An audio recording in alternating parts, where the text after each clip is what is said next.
Bonjour à tous. Aujourd'hui, on est sur le deuxième statut européen de la journée. Vous l'avez vu, on en a fait un spécial Classico et un autre pour revenir sur les deux autres gros matchs du week-end. Générique. Ah oui, pour Ribéry qui va arriver devant Casillas. Vas-y mon petit. Il est dedans. Il est dedans. Le premier but de Ribéry. Générique. Bon, on va passer au sommaire. On va parler premièrement du Paris Saint-Germain qui a fait une victoire 4-1 face à l'Olympique Lyonnais. Ensuite, on parlera de City Chelsea avec le beau sous-titre Jackson 5. Oui, c'est moi qui ai écrit les sous-titres. Non, Il se croit drôle. t'as pas lu le sommaire, toi, si t'es surpris. Et pour City, j'avais mis ouais, City au bout du bout, une semaine très, très compliquée pour City physiquement, mais ils ont tenu, ils ont parti chercher cette victoire. Malik, t'as pas le choix, je commence sur Paris. Luis Enrique, va chercher ta Ligue des Champions, mon grand! Non, mais plus sérieusement, très content de ce que j'ai vu de Paris. Je vais globalement parler de la première mi-temps, puisque la deuxième, c'était une mi-temps plus en gestion. Tu sais, juste avant, pour ceux qui ont vu la vidéo sur le Classico, quand je parlais du Real Madrid, je ne vais pas comparer le PSG au Real. Hein. Non, fais pas ça, fais pas ça. Je vais le faire. On te connaît. Je vais le faire. Je vais le faire. Non, je vais le faire, mais bien sûr avec des standards très... Non. Tais-toi, je fais ce que je veux. Tais-toi.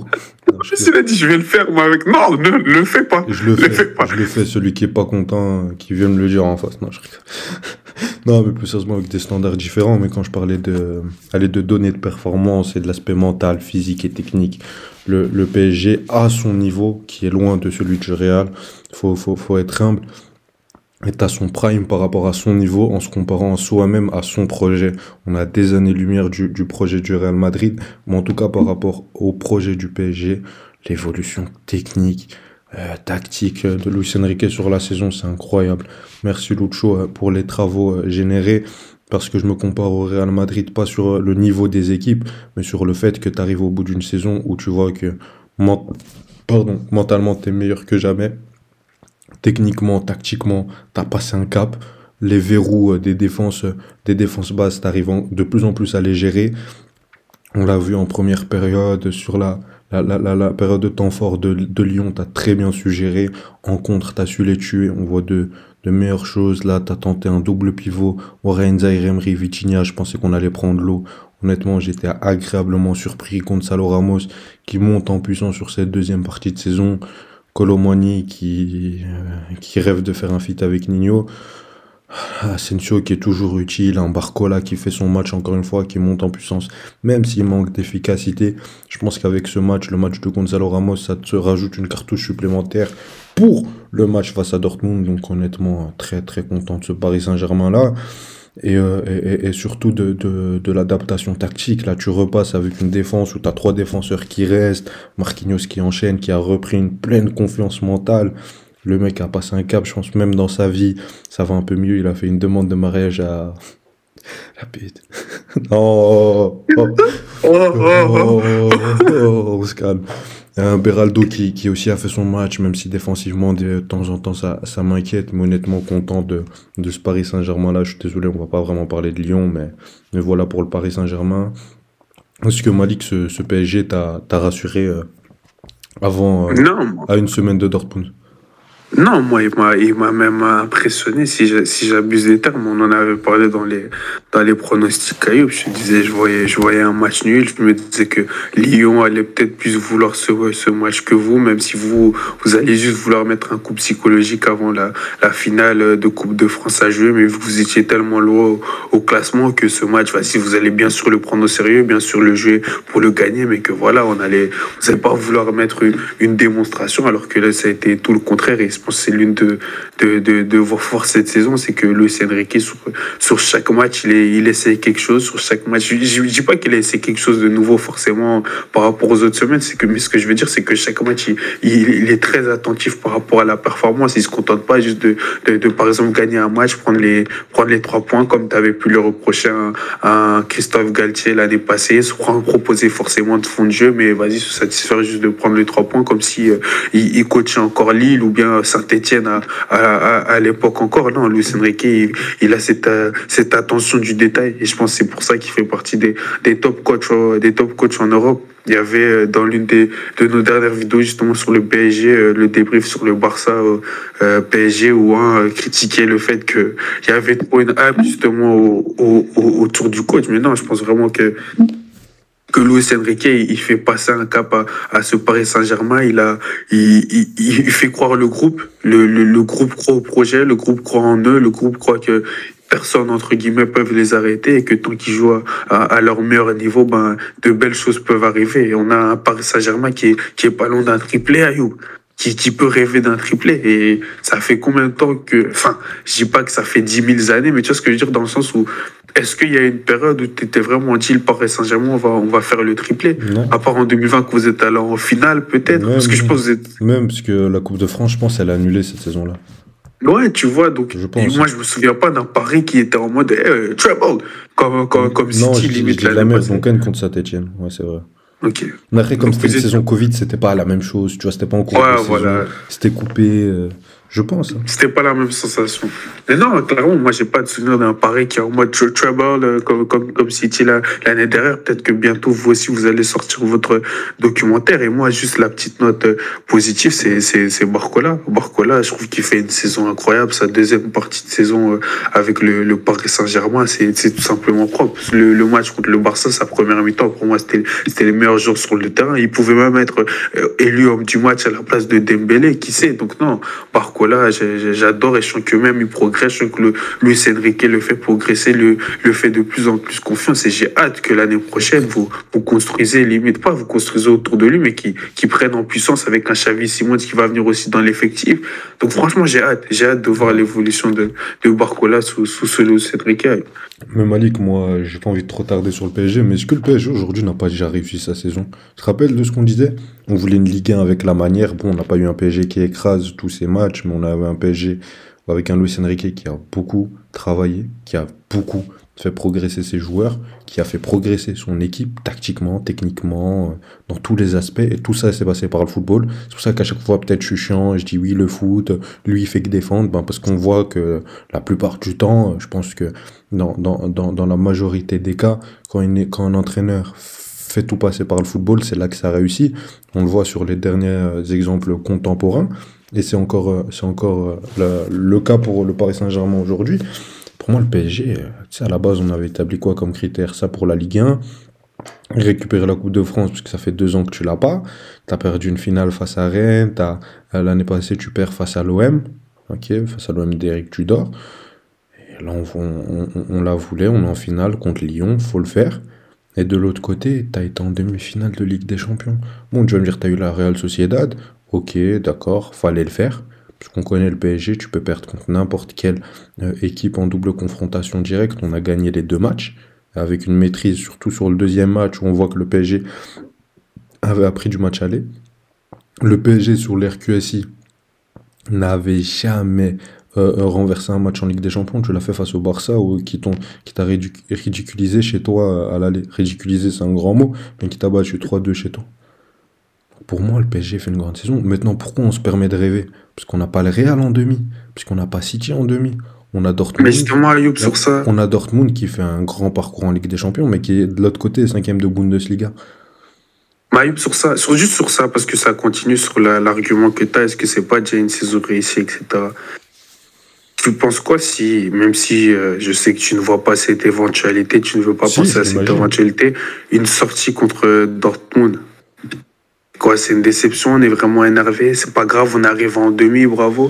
C'est quoi le sentiment dans ce cas-là par rapport à la saison, si on fait le bilan? Il y a 2 aspects. Il y a l'aspect où tu as généré de l'espoir quant à la position que tu as créée au fur et à mesure de ta saison, où tu te dis maintenant je veux une finale contre le Real Madrid, qui est la meilleure équipe du monde, ou contre le Bayern, qui nous avait battus sur l'édition 2019-2020. Il y a l'autre côté, un peu plus lucide, qui va te dire, Malik, si tu m'avais dit en début de saison, on te sort le Barça, on te le retourne, que toute la saison on parle que de football avec le PSG, à part parce que tu as Mbappé qui fait encore des siennes de temps en temps, et que Luis Enrique propose ce football-là, avec ce caractère-là, qu'il impose ça dans le groupe, moi j'aurais été... Tu sais, tu te rappelles en début de saison, Malik? Je te faisais des vidéos, on faisait des émissions où j'étais limite ému parce que pour une fois, je voyais mon équipe. Juste, je parlais de football quand je parlais du PSG. Pour te dire. Parlait qui s'aimait, que c'était une équipe. Mais c'est vrai, et pourtant on n'était pas les plus. Et moi j'ai critiqué le PSG contre Dortmund, notamment contre Newcastle. Je t'ai dit que c'était pas normal sur le plan technique. J'ai critiqué tes choix de Luis Enrique, mais sans l'insulter, sans le rabaisser et dire que c'était un peintre. On est d'accord, je l'ai respecté. J'ai dit qu'on allait attendre, qu'on allait voir. J'ai critiqué. Et d'ailleurs, quand il dit qu'il y a des chiens qui aboient, il parle pas de moi, hein, je l'ai au téléphone. Faites attention à pas m'associer à ça. On sait très bien de qui il parle. Madame Algam. On se sait, moi c'est mon pote. Mais tu vois ce que je veux te dire. Mais pour une fois, on a parlé de foot. On arrive en demi-finale. Dans la première saison d'un projet, on t'a dit ça va être un processus sur plusieurs saisons. C'est pas tout sur une saison.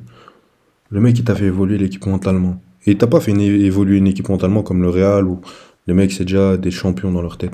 C'est une équipe où mentalement, à part Mbappé, il y en a beaucoup qui sont au fond du trou. Dembélé, il a connu des hécatombes avec le Barça.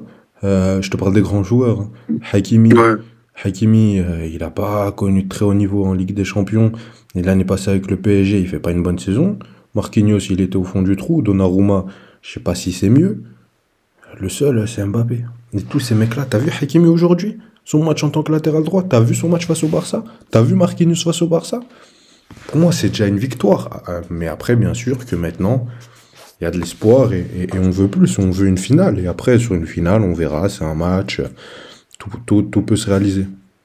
Non, je pense que s'il y a une finale, c'est d'office de la joie et allez, Malik, quelque chose de beau pour les fans parisiens. Mais moi, je dirais... Pardon.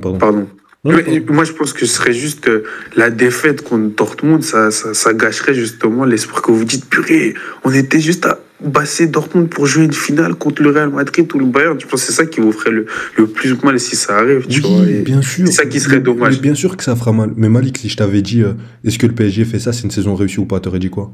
Coupe de France, Ligue 1 et ça. T'aurais dit c'est une saison réussie. Oui. On avait dit quoi? On avait dit minimum quart de finale, à part si tu prends un City ou un Real. Moi, je te dis, je voulais juste pas qu'on perde contre une équipe qui est plus forte que nous. Contre le Barça, on s'est dit peut-être qu'on n'est pas encore prêt. Le Barça, dans son... Moins fort, tu veux dire. Ouais, contre une équipe moins forte, pardon. Donc c'est tout. C'est tout ce qu'on espérait, Malik. Et on l'a eu. Maintenant, il y a un match face à Dortmund. Moi, je vais pas spoiler, mais je suis persuadé qu'on va se qualifier. Parce que quand je vois l'équipe mentalement, comment elle est, j'ai très peu de doutes.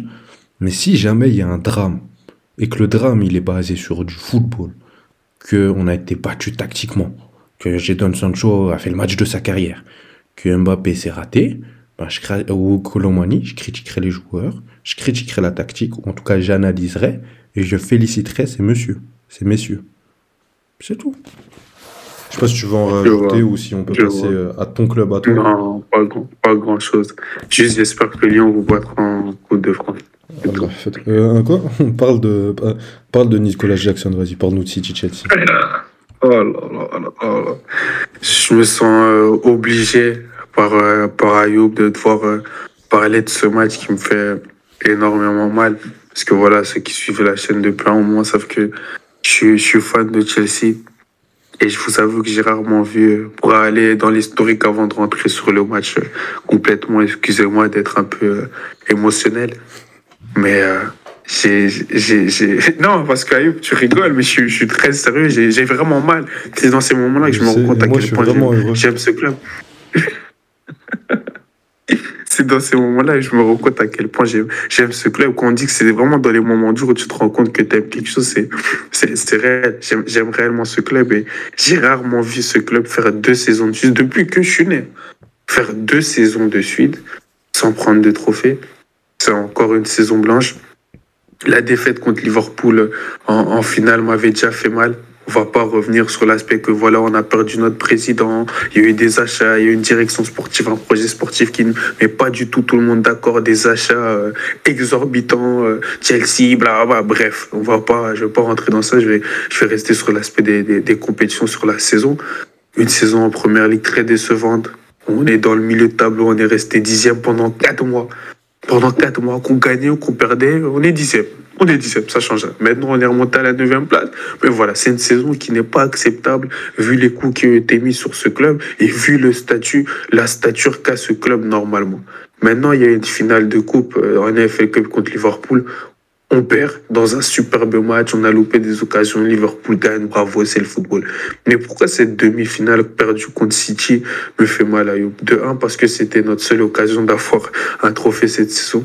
De deux, parce que c'était notre chance la plus réaliste, je pense, de pouvoir jouer l'Europe la saison prochaine. Même si vous allez me dire, en championnat, c'est pas mort, il est encore possible d'aller chercher la 6e place. Mais franchement, soit de jouer la Conference League ou pas jouer du tout l'Europe, je préfère pas jouer du tout l'Europe. Parce que j'aimais bien avec la FA Cup, c'était que ça te qualifiait directement en Europa League. Mais là, tu joues contre City. À l'instar du Barça, un City qui a joué pendant la semaine un match de 120 minutes. Les joueurs, physiquement, ils étaient morts. Rodri, il était mort. Grealish, il était mort. Ils étaient tous morts physiquement. Ça se voyait dans les duels que les joueurs avaient avec eux. Ils étaient morts physiquement. Ils ne pouvaient plus. Même Kyle Walker, sur des aspects physiques, des fois, ils se faisaient battre parce qu'ils étaient morts physiquement. Mais on n'a pas réussi à en profiter. Pas dans le sens où dans le match, on n'en a pas profité parce que moi, je trouve qu'on a fait un superbe match. On a plus que tenu tête à la meilleure équipe, entre guillemets, la première ou deuxième meilleure équipe au monde après le Real. Ça dépend comment vous les placez. Pas seulement sur ce match, mais sur toute la saison. On a fait un 4-4 chez nous. Le premier match en première ligue. Le deuxième match chez eux, on fait 1-1. Et en vrai, si on aurait été plus clinique, on aurait pu gagner ce match 2-1, voire 3-1.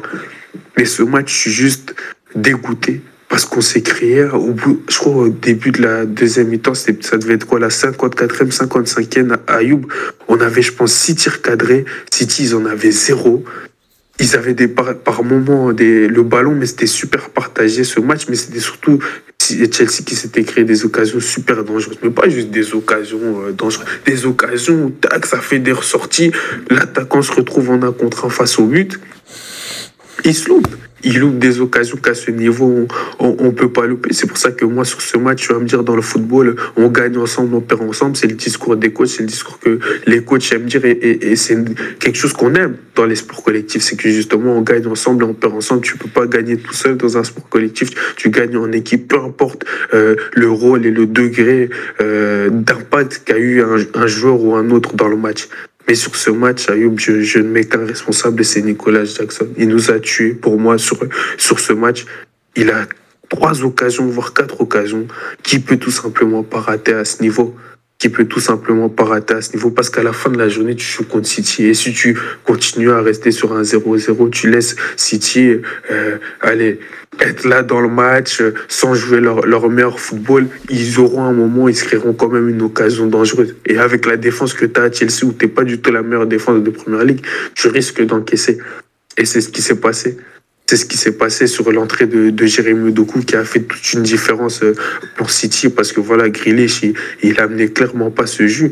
Jérémy Doku, dès les 5-10 premières minutes qu'il est rentré, il nous a fait mal et c'est grâce à son entrée que voilà, il y a ce décalage qui est trouvé pour De Bruyne. Ouais, pour De Bruyne, je pense qu'il sort, c'est dévié et puis voilà, c'est Bernardo Silva qui marque. Mais tout ça pour dire que tout ce qui s'est passé avant, on l'a regretté parce que Nicolas Jackson n'a pas mis ses occasions. Parce que jusqu'à la 60e minute de jeu, ça aurait pu être 2-0 à You pour Chelsea. Et voilà, on est en finale pour moi. Parce que City n'avait clairement plus le jus pour repousser, nous mettre 2 buts et faire un match 4-4 comme il y a eu en Première Ligue. Donc c'est pour ça que pour moi, Nicolas Jackson nous a tués. Je lui mets responsable, seul, entre guillemets, de cette défaite, même s'il y a une action de Chiel aussi à la fin du match, etc. Mais excusez-moi d'être long, mais tout ça pour dire que pour moi, Nicolas Jackson nous a tués. Il est la seule raison pour laquelle on n'a pas été en finale de FA Cup, parce qu'on a joué un très bon match. L'équipe a joué un très bon match. Pochettino a fait la meilleure tactique possible, a fait les meilleurs schémas de course, de pressing possible, etc. Mais on a un attaquant qui nous a pas aidés. Donc c'est pour ça que je suis tellement dégoûté. Cette défaite, elle m'a fait mal. Ayoub m'avait appelé après le match. Désolé Ayoub d'avoir pas répondu. J'avais juste trop le seum. Cette défaite me fait mal. Tu sais que je te promets, je t'appelais même pas pour ça. Allez. Je te promets, Malik, je te regarde dans les yeux. Je sais pas, je jouerai en arabe ici, mais t'es à ma parole. J'appelais pour le planning des vidéos et tout. J'appelle et tout. Et puis j'appelle mon pote, il me dit ouais, t'as vu le match de City-Chelsea? Je fais ah ouais, c'est pour ça mais je regardais le match, tu vois, même pour moi j'avais zappé, tu vois. J'ai pas pensé que t'étais supporter Chelsea, tu vois. Genre, je fais ah ouais, le match. Et je fais ah ouais, c'est pour ça qu'il m'a dit qu'il m'a pas répondu. Et après j'ai rigolé. Non, cette défaite m'a fait trop mal. Je vais pas te mentir. Pour l'aspect que voilà, il n'y a plus de trophée, c'était l'occasion de prendre un trophée. Elle m'a fait trop mal, elle me fait trop mal. Mais après, je pense que pour moi, vous pouvez toujours vous qualifier en Europe. Tu sais, je regarde, il reste, enfin, pour vous, il vous reste 8 journées, je pense, ou en tout cas 7. Et les deux équipes devant vous, devant vous, il y a West Ham, mais qui a 3 matchs de plus. Mais ouais, pour vous, il vous reste 7 matchs. Il y a Newcastle et United. Newcastle United, ils ont que 3 points de plus que vous. Et moi, je pense même que si City prend, enfin, peu importe qui prendra la FA Cup, ça libère une place. Ça libère une place de plus. Donc, on aura 8 équipes en Europe. Faut finir 8e. Ouais, je pense que c'est faisable. Mais moi, j'ai envie qu'on joue l'Europa League, pas la Conference League, tu vois. Et je pense pas que la 6e place, tu peux jouer l'Europa League, non? Avec la nouvelle réforme de je sais pas quoi. Si vous faites la 7e place, si vous avez la 7e place, je pense que vous aurez l'Europa League.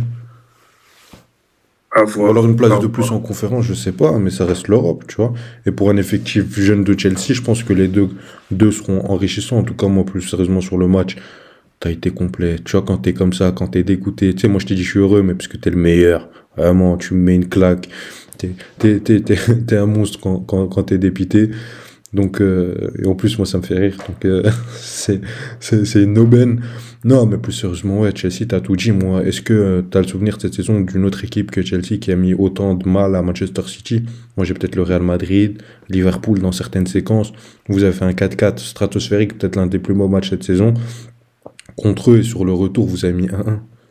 T'as combien d'équipes qui ont fait ça, Malik? Combien? T'en as pas beaucoup, donc honnêtement, félicitations à Chelsea quand même pour le match. Et moi, je vais vite parler de City pour terminer, puisque honnêtement, t'as tout dit. City, ils l'ont fait au bout du bout. Tu sais, Guardiola, mon père spirituel, a dit à la fin du match... il rigole, hein, au cas où il y en a qui le prennent... Non, mais père spirituel, ça veut dire que t'aimes bien les idées et que c'est comme... c'est pas mon vrai daron, je pense que physiquement ça se voit. Quand même. Mais plus sérieusement, ouais, il l'a dit. Il a dit ces joueurs, c'est des légendes. C'est pas normal qu'ils ont eu 2 jours de repos après avoir joué 120 minutes, un match avec une telle pression mentale et physique. Tu sais, on a fait le débrief sur le Classico. D'ailleurs, ceux qui l'ont pas vu, abonnez-vous, lâchez un like et activez la cloche et allez voir la vidéo, elle est en description. Tu donnes tes ordres. Non, s'il vous plaît. Voilà, c'est mieux. Je serais d'accord. C'est mieux. Allez, pardon. Mais on a parlé de la fatigue mentale du FC Barcelone et la fatigue physique du Real Madrid. Là, pour City, t'avais les deux. T'avais la fatigue mentale d'avoir été au bout du bout. T'as fait peut-être l'un des meilleurs matchs de ta saison, voire de ton histoire à City, dans le contenu. De ton histoire? T'as souvent vu des matchs de City aussi forts? Tu les as trouvés. Enfin, moi je trouve que dans ton histoire, c'est comme c'est une haute take entre guillemets. En Ligue des Champions. Mais je savais pas que t'avais trouvé le match de City à ce point, parce qu'on n'a pas débriefé. Je savais pas que tu l'avais trouvé à ce point. En Ligue des Champions, t'as déjà vu un City maîtrisé autant défensivement? J'avoue, moi, le 4-0. Après, peut-être c'est le score, mais le 4-0. Mais tu sais, il y a Elias Baïf, c'était un youtubeur, il a arrêté, et Twitos. Il disait, il y avait une question à Guardiola, on lui demandait quel était le meilleur match, le 4-0 de l'année passée ou celui de cette année. Et lui, il était encore à la tête chaude, il n'a pas vraiment répondu. Et lui, il disait qu'il pensait que c'était le match retour. Je suis pas loin de le penser. Je sais pas si c'est vraiment ça, mais je pense que le score est plus fort que tout. Tu sais, le score a raison. Le 20, t'as gagné, t'as perdu. Un 4-0, ça te met une claque. Tu vois, si tu Real 4-0, tu prends une claque. Tu le veuilles ou non. T'as pas le temps de réfléchir. Je suis 4-0, on est d'accord. Mais c'était surtout les 15 premières minutes, Ayoub. Le Real n'était même pas allé dans le camp adverse de City. Je sais pas si on se rend compte. Je suis d'accord. Mais en tout cas, c'est aussi l'un des meilleurs matchs de l'histoire. Hein. Je te parle d'un top 5, top 10. Ouais, bien sûr. Mais le match de cette semaine, de la semaine passée, moi, il m'a marqué, celui de City. Donc, tu passes d'un match où tu as fait énormément d'efforts, énormément de déception mentale. Tu arrives contre un Chelsea qui est une équipe qui, même sur les dernières saisons, même sous Tuchel, t'a posé énormément de problèmes. D'ailleurs, ça t'a coûté une finale de Ligue des Champions. Parce que en plus, cette saison-là, c'était ton poison. 3 victoires d'affilée, on les avait Ouais, c'est fait ça. cette saison-là. En FA Cup, en championnat et en Ligue des Championnat Champions. et Ouais, Ligue des si je me rappelle Champions. bien. Et cette saison, c'est la même. Et t'as quand même été au bout du bout quand je vois les joueurs. Mais De Bruyne sur la fin, il s'excentre à gauche, il lâche les ballons. Il était épuisé. Les mecs, ils l'ont fait. Ils savent même pas comment ils l'ont fait. Donc, félicitations à City pour avoir été au bout des réserves physiques et mentales. Et on verra pour la course au titre. Ils ont un match, ils jouent jeudi. Donc, ils auront 4 jours de repos. On verra. C'est contre Brighton, ça va être un match important pour la course au titre. Parce que Non, City, mais Arsenal et Liverpool ont gagné leur match, donc s'ils font match nul ou s'ils perdent, ils perdent leur première place. Non, mais t'as vu l'intensité que De Bruyne mettait dans ce match. Je veux dire, dans l'aspect, dans les duels, il poussait et trucs. Moi, De Bruyne, d'habitude, il met pas autant le cœur dans les matchs. Ça m'avait surpris. Je trouve qu'en Belgique, il doit amener ça. S'il amène ça en Belgique, la Belgique peut aller loin. Parce que des fois, c'est ça le foot. C'est le mental. C'est, Malik, tu vois ce que je veux dire. Malik, t'as parlé des 60 premières minutes de Chelsea. Mais sur les 30 dernières minutes, City, ce qu'ils arrivent à produire, la claque. La claque. Non, Mais regarde, t'as vu la ressortie de balle? Walker, Akanji qui t'a perdu 2 ballons dans la surface. Le mec, il en a rien à foutre, je vais encore le faire. Tac, il te sort la balle. Rodri, tac. Silva qui fait la course. De Bruyne de l'autre côté. Julian Alvarez qui fait encore l'appel. On a parlé du Real dans la meilleure équipe au monde. On a la deuxième, voire la première ex aequo. Clairement. Très clairement. Clairement. Très clairement. Donc, pas grand chose à rajouter à part. À part que tu vois toujours Arsenal être champion de première ligue. Oui, mais je l'ai tweeté. Ah, tu l'as. Pardon, j'ai pas. Ayoub EL9 sur Twitter. Mais abonnez-vous déjà au statut sur nos réseaux sociaux, s'il vous plaît. Et non, mais plus sérieusement, j'oublie ce que j'allais dire. Bon, merci à tous. C'est de ma Merci à faute, toi, Malik. désolé. Non, je suis très fatigué. On tourne à 2h du matin, on est complètement fou. Faut qu'on aille se faire soigner. Abonnez-vous, activez la C'est le cloche. football. Allez, salut, moi je vais dormir.